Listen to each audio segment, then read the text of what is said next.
Hello students, today we discuss meal planning, goals in meal planning.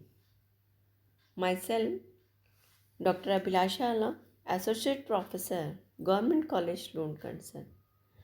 अभी तक हम BA part second food and nutrition home science के students के साथ में काफ़ी कुछ डिस्कस कर चुके हैं। इवन मेरे लास्ट वीडियो क्लास में हमने मील प्लानिंग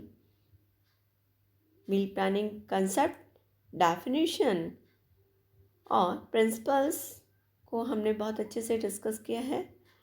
अभी गोल इन मील प्लानिंग यानी जब भी हम कोई भी मील प्लान करेंगे उसमें हमारा क्या लक्ष्य रहेगा या आहार नियोजन करते समय हमें किन लक्ष्यों को ध्यान में रखते हुए आहार नियोजन करना है, इस पे आज की क्लास फोकस रहेगी। फर्स्ट है न्यूट्रिशनली एडुकेट यानी जब भी हम आहार नियोजन कर रहे हैं वो पोषक तत्वों से पूर्ण होनी चाहिए। पोषक तत्वों से पूर्ण का अभिप्राय balance diet with grow and glow foods that promotes good health and wellbeing यानी वो संतुलित आहार जिसमें सभी पौष्टिक तत्व पर्याप्त मात्रा में विद्यमान हो। पर्याप्त मात्रा में विद्यमान का मतलब है जिसमें हम ग्रोथ हो सके, हमारा जो भी हमारी नर्चरिंग अच्छे से हो सके और हमारी हेल्थ जो है उसे हम स्वस्थ रहें। तो इस तरह का आहार जो है वो हमें लेनी चाहिए। अब इसमें एक और न्यूट्रिशनली एडुकेट का अभिप्राय होता है परिवार के सदस्यों की आयु, लिंग, अवस्था, कार्यशीलता और उनकी पोषण संबंधित जो आवश्यकताएं हैं उन पर हमारी न्यूट्रिशनली नीड डिपेंड करती है। आहार नियोजन करते समय हमें ध्यान रखना चाहिए कि जो हमारे फूड ग्रुप्स हैं उनको ज़रूर या आवश्यक रूप से हमें हमारे भोजन में सम्मिलित करें, जैसे दाल, अनाज, हरी पत्तेदार सब्जियां, अन्य सब्जियां, घी, तेल, गुड़, शक्कर, फल, दूध और दूध से बनी वस्तु।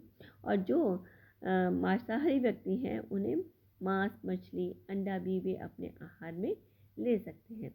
जो लोग शाकाहारी हैं उन्हें दाल, पनीर और दूध से बने हुए भोज्य पदार्थों को अधिक मात्रा में अपने आहार में सम्मिलित करना चाहिए। तो हम ये कह सकते हैं कि आहार नियोजन इस तरह से करना चाहिए जिससे कि परिवार के सभी सदस्यों को पूर्ण पौष्टिक और संतुलित भोजन मिल सके, क्योंकि इस अवस्था में बच्चों की या प्रत्येक परिवार में अलग अलग अवस्थाओं के व्यक्ति होते हैं और जैसे छोटे बच्चे हैं उनकी रैपिड ग्रोथ का टाइम होता है, तो इसलिए उन्हें प्रोटीन युक्त आहार चाहिए होता है। यदि प्रौढ़ है उन्हें सामान्य पौष्टिक तत्व चाहिए होते हैं और यदि वृद्ध व्यक्ति हैं तो भी उनको आहार में प्रोटीन की अधिक आवश्यकता होती है, क्योंकि ये सुरक्षा देने का काम करते हैं। और वृद्ध व्यक्तियों की प्रोटीन की मांग बढ़ जाती है लेकिन कैलोरी की मांग जो होती है वो कम हो जाती है ना। जैसे मैंने अभी बताया कि पूरे कंप्लीट जो फूड ग्रुप हैं यानी कार्बोहाइड्रेट जिसमें ब्रेड, राइस, जैसे इसमें आपने दिख रहा है, and other starchy food, milk and dairy foods, food and drink high in fat and sugar, meat, fish, egg, beans, non dairy products भी वो हम ले सकते हैं, और फ्रूट्स एंड वेजिटेबल्स। नेक्स्ट है economically feasible with the budget reasonably priced यानी जब भी हम आहार मील प्लान करते हैं, आहार नियोजन करते हैं, तो वो परिवार की आर्थिक स्थिति या बजट के अनुरूप आहार नियोजन करना चाहिए। ये सबसे ज़्यादा इम्पॉर्टेंट चीज़ है, क्योंकि वर्तमान का समय है वो अर्थ का टाइम है और बिना पैसे के कोई भी काम करना बहुत ज़्यादा कठिन हो जाता है। एक परिवार की आय निश्चित और अनिश्चित हो सकती है, लेकिन उसको ध्यान में रखते हुए ही आहार नियोजन करना चाहिए, क्योंकि कई बार परिवार में बहुत सारे मेहमान आ जाते हैं या लोगों की संख्या बढ़ जाती है, जबकि आय सीमित होती है। और यह भी निश्चित है कि आहार नियोजन करना कम आय में बहुत कठिन और चुनौतीपूर्ण कार्य होता है। लेकिन गृहिणी को ये जानना बहुत ज़रूरी होता है कि कम आय या कम कीमत वाले भोज्य पदार्थों में कौन कौन से पौष्टिक तत्व होते हैं, और उन सस्ते भोज्य पदार्थों को कैसे रुचिकर, ज़्यादा अट्रैक्टिव, ज़्यादा पौष्टिक और ज़्यादा वैरायटी का कैसे बना सकते हैं, ये उसके लिए बहुत ज़्यादा ज़रूरी होता है। क्योंकि बहुत ज़्यादा महंगी वस्तुएं हो सकता है कम पैसों के कारण से हम नहीं ला पाते हैं। तो हमें ये देखना है कि कम कीमत वाली वस्तु भोज्य पदार्थों को लाकर उनको ज़्यादा पौष्टिक बना कैसे सकते हैं, या उनमें कौन कौन से पौष्टिक तत्व होते हैं जिन्हें हम अधिक मात्रा में कंज्यूम करें। तो ये चीज़ भी बहुत ज़्यादा इम्पॉर्टेंट होती है। नेक्स्ट है एस्थेटिकली सेटिस्फाइंग। यानी एस्थेटिकली सेटिस्फाइंग का मतलब होता है कि जब भी हम आहार नियोजन करें, aesthetic, beautiful, attractive, pleasing to the eye and the sense, colour, form, flavour and is appealing. Aesthetic से मतलब होता है कि एक तो इतना आकर्षक होना चाहिए कि उसको भोजन को लेने के बाद में हर परिवार के प्रत्येक सदस्यों को अधिकतम तृप्ति और संतुष्टि प्राप्त हो। तृप्ति का अर्थ होता है कि जब तक उसके अगले मील का टाइम नहीं हो, अगले भोजन का समय नहीं हो, तब तक उसे भूख की फीलिंग नहीं हो। तथा भोजन में जैसे इसमें लिया हुआ कलर, उसका रंग, उसकी संरचना कैसी है, रचना कैसी है, उसकी सुगंध कैसी है, और वो भोजन दूसरों को अट्रैक्ट कर रहा है या नहीं कर रहा है, ये भी इम्पॉर्टेंट होता है। इसमें हम कई फैक्टर्स को इंक्लूड करेंगे, जैसे भोजन की पर्याप्त मात्रा, एडिक्वेट क्वांटिटी ऑफ फूड। यानी भोजन जो होता है, अधिक व्यंजन परोसने की अपेक्षा जो है 3-4 व्यंजन यदि पर्याप्त मात्रा में किसी व्यक्ति को परोसे जाते हैं तो उससे उसको अधिक तृप्ति और संतुष्टि प्राप्त होती है। तो जब भी हम आहार नियोजन करें, इस बात पे हमारा विशेष फोकस होना चाहिए कि जो है 2-3 व्यंजनों को अधिक मात्रा में लें या उसको परोसें, और या इससे ज़्यादा जो है भोज्य पदार्थ खाने में ना बनाए जाए।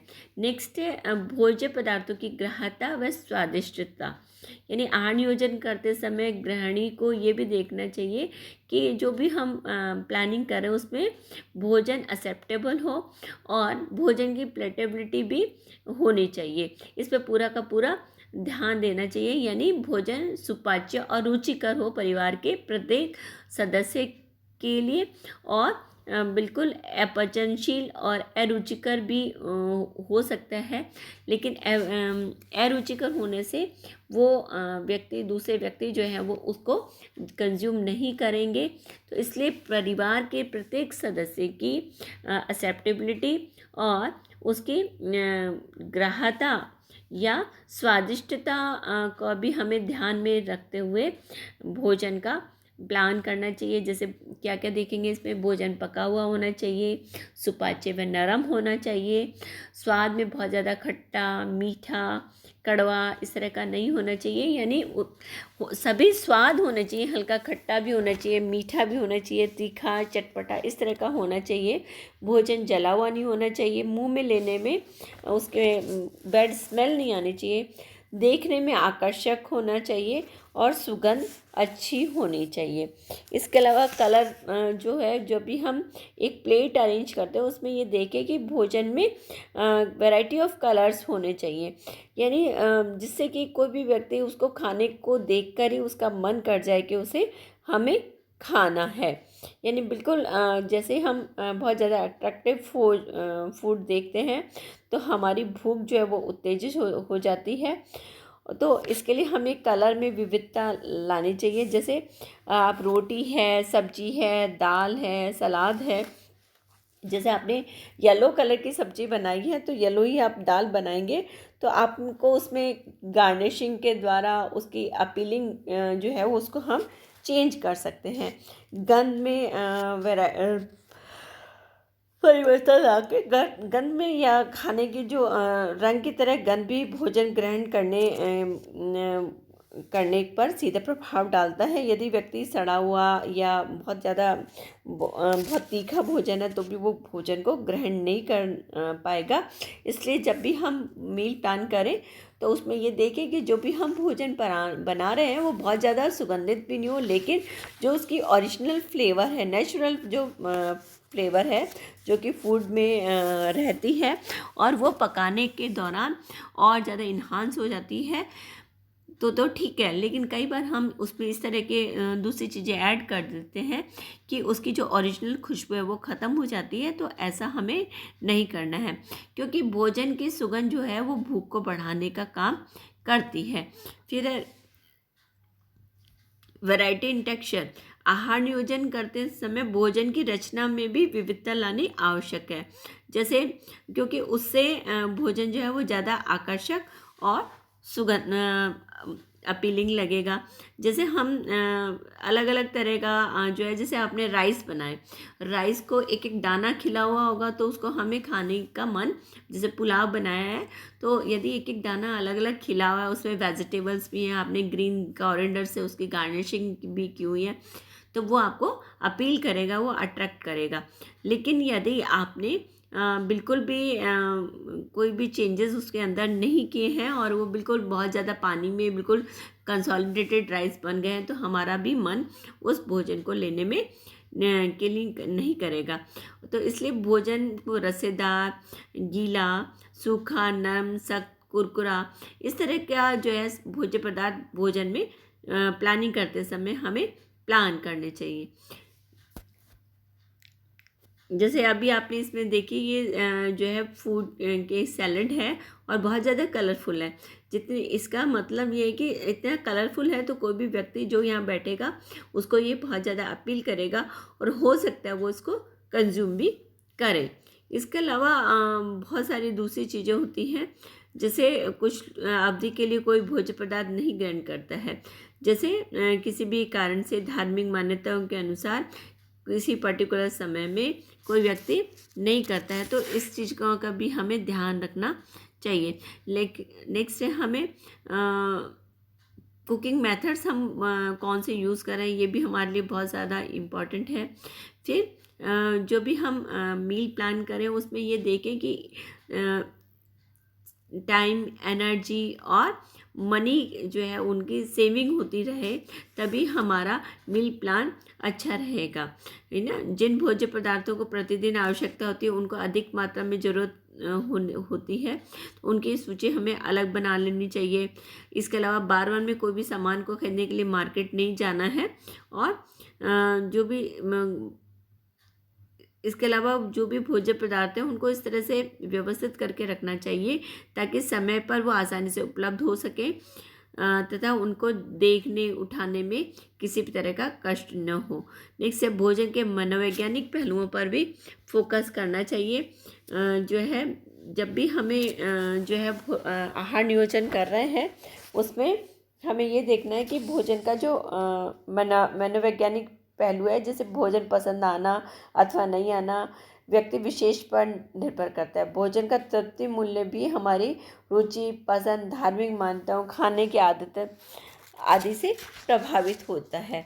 और इसके अलावा कुछ और इम्पॉर्टेंट चीज़ है कि फूड अवेलेबल कितना है उसके प्रति भी हमारी धारणाएं जो है वो बदलती रहती हैं और हमेशा पौष्टिक आहार जो है वो आने में लेने चाहिए। नेक्स्ट है आहार नियोजन जो है वो लचीला होना चाहिए। नेक्स्ट है दैनिक आहार नियोजन में हल्का और भारी दोनों तरह का आहार या व्यंजन होने चाहिए। नेक्स्ट है आहार नियोजन करते समय मौसमी फल और सब्जियों का समावेश भी होना चाहिए। नेक्स्ट है जो भी हम हाइजीनिकली प्रिपेयर्ड फूड होना चाहिए। जो भी हम आहार नियोजन करते हैं और उसको इम्प्लीमेंट करेंगे तो ये हमेशा ध्यान रखेंगे कि जो भी आहार ले रहे हैं वो क्लीन होना चाहिए और फ्रेश होना चाहिए। नेक्स्ट हमारा है इसको क्या इम्पोर्टेंस है, तो इसमें सभी सदस्यों की आवश्यकताएं पूर्ण होती हैं और सभी पौष्टिक तत्व जो हैं वो पर्याप्त मात्रा मिलते हैं।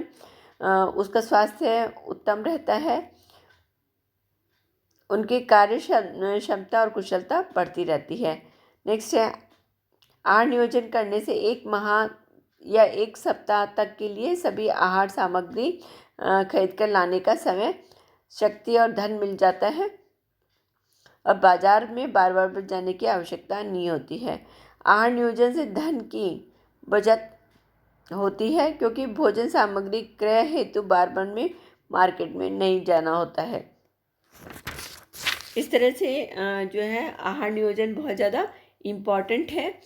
मील मैनेजमेंट जो है एक प्रोसेस होता है, और जब भी कोई व्यक्ति कोई भी एक फैमिली के लिए आहार नियोजन करता है तो उसे कुछ स्टेप्स में से कुछ बिंदुओं को अडॉप्ट करना पड़ता है। तो अभी हम process of meal planning, meal management पढ़ेंगे।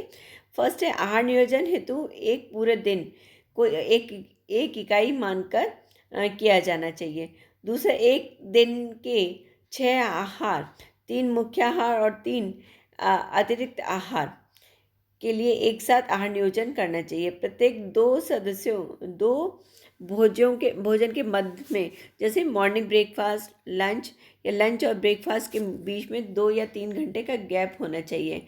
नेक्स्ट है, आहार नियोजन परिवार के सभी सदस्यों की आयु, लिंग, अवस्था, क्रियाशीलता आदि को देखते हुए आहार नियोजन करना चाहिए। आज के लिए इतना काफ़ी है। Thank you students. नेक्स्ट मेरी क्लास में हम पर्टिकुलर डिज़ीज़ ना डिस्कस करके हम पहला प्रेगनेंसी में डाइट पे फोकस करेंगे। Thank you students. तब तक के लिए मैंने ये दोनों जो है मील प्लान का first lecture and second lecture में पूरा मैंने मील प्लानिंग क्या आती है, क्यों किया जाता है, इसको अच्छे से समझा दिया। फिर भी यदि कोई चीज़ आपको नहीं समझ में आती है तो वो उसको आप इंडिविजुअली मेरे व्हाट्सएप ग्रुप से लिंक करके डिस्कस कर सकती हैं। Thank you students. Have a good day.